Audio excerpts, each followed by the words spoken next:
polímero es una secuencia, una sucesión de muchas moléculas encadenadas. Esa secuencia pues, puede contener información o puede realizar determinadas funciones. Polímeros los hay desde los plásticos que encontramos en cantidad de materiales en la vida cotidiana y que los humanos hemos aprendido a realizar en un proceso industrial, hasta el ADN que constituye nuestro código genético y las proteínas, por ejemplo, que son todas las moléculas que realizan funciones en un organismo.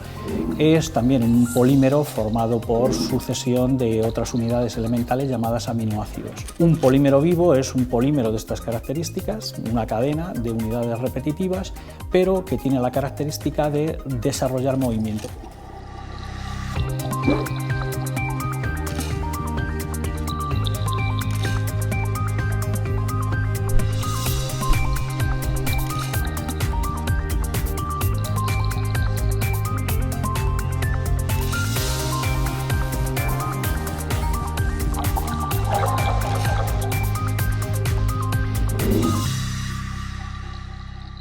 Esencialmente los obtenemos de algo tan sencillo, tan omnipresente y tan invisible como son las bacterias. Las bacterias disponen de una serie de proteínas específicas para desarrollar movimiento. Esas proteínas se denominan usualmente motores moleculares, pero en concreto la proteína que vamos a utilizar es la proteína que utiliza la bacteria para dividirse, para realizar una fuerza que se denomina fuerza de constricción, que permite estrangular la bacteria en su ecuador, dividiéndola en dos bacterias nuevas. Respecto a otro tipo de proteínas, pues es una proteína mucho más flexible, que filamenta, que produce polímeros, pero de manera muy diferente a otras proteínas que existen en las células. En este caso, los filamentos no se producen de manera secuencial desde un principio hasta un fin, sino que lo hace de manera mucho más flexible y mucho más desordenada. Eso le permite al propio polímero ser mucho menos estático, menos rígido, y además a la hora de despolimerizarse, a la hora de deshacerse, no lo hace tampoco de manera secuencial, sino que lo hace de una manera más caótica. Esa proteína, que se llama FTSZ, en presencia de un nucleótido llamado GTP, la proteína polimeriza y desarrolla movimiento, y ese es el movimiento que queremos explotar en el proyecto.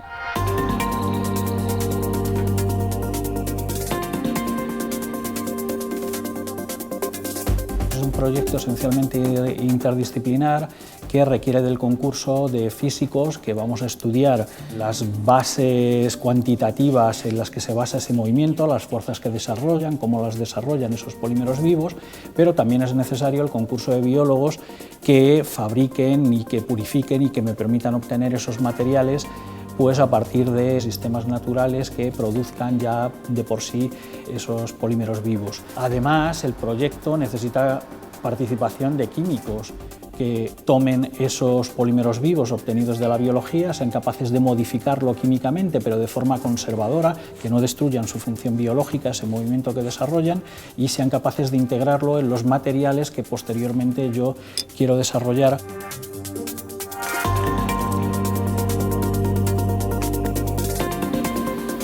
Nuestro objetivo en el proyecto en el que estamos con Francisco Monroy y Iván López es básicamente poder ofrecer partículas de polímero, partículas de látex con colorante confinado o con colorante unido a los monómeros de las partículas poliméricas.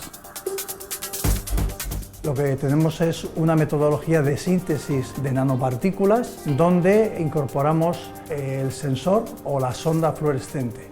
La sonda fluorescente queda embebida dentro de la partícula sencillamente por absorción de tipo físico, o bien previamente lo que hacemos es unir la sonda fluorescente a algunos de los componentes que integran la partícula. Entonces, una vez que sean irradiadas con una luz de excitación adecuada, el colorante empieza a emitir luz fluorescente en la longitud de onda que le corresponde. Si estas partículas las introducimos, por ejemplo, en un cultivo celular, por su pequeño tamaño, son absorbidas por la membrana celular y entonces podemos ver por fluorescencia cuál es su distribución dentro de la célula. Evidentemente, si las coge algún órgano de la célula, podemos hacer un seguimiento del funcionamiento de ese órgano en base al comportamiento de las partículas.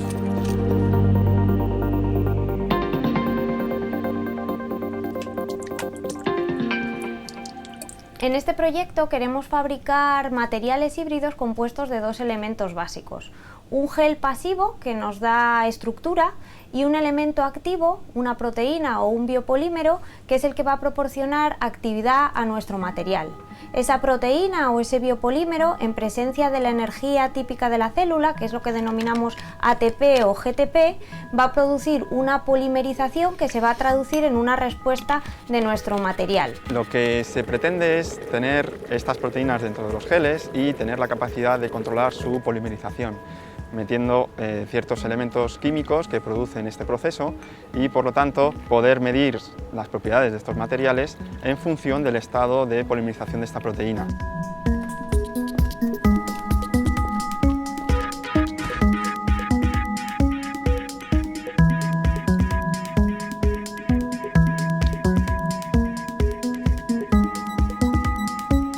Para fabricar este tipo de material híbrido en el que estamos interesados son las técnicas microfluídicas. La microfluídica nos permite generar nuevos materiales utilizando gotitas como plantilla y entonces nuestros materiales tendrán forma de bolita. Esas bolitas las podemos mirar con un microscopio y en presencia de la energía de la célula va a empezar a tener propiedades activas.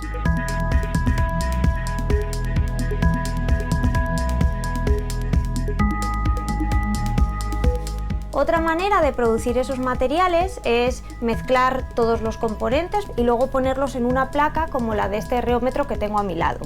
Con un útil que se cuelga de este aparato podemos hacer deformaciones sinusoidales a ese material, lo que nos permite medir sus propiedades mecánicas. En particular podemos medir su elasticidad y su viscosidad, en ausencia y en presencia de esa proteína que va a producir actividad.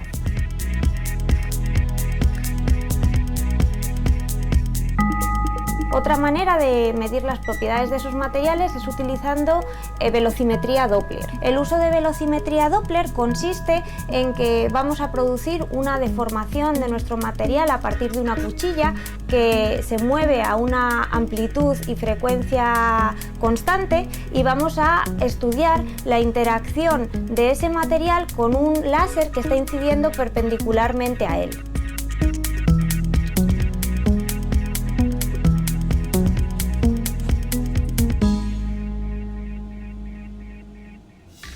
Esencialmente lo que esperamos de estos materiales es que sean materiales extensiles, que aumenten su volumen y que sean autorreparables, es decir, que esos movimientos nos permitan que el material se cure a sí mismo si es sometido a una fractura o a una deformación irreversible.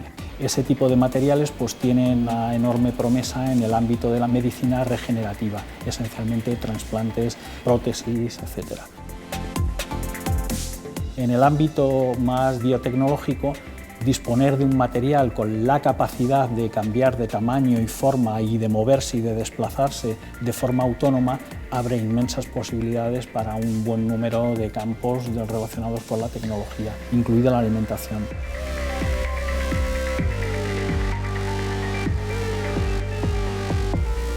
En estos últimos años del proyecto hemos conseguido un conocimiento físico muy intenso y muy profundo de cómo esos polímeros vivos se comportan, cómo desarrollan fuerzas y cómo son capaces de aplicar esas fuerzas a la matriz en la que son embebidos.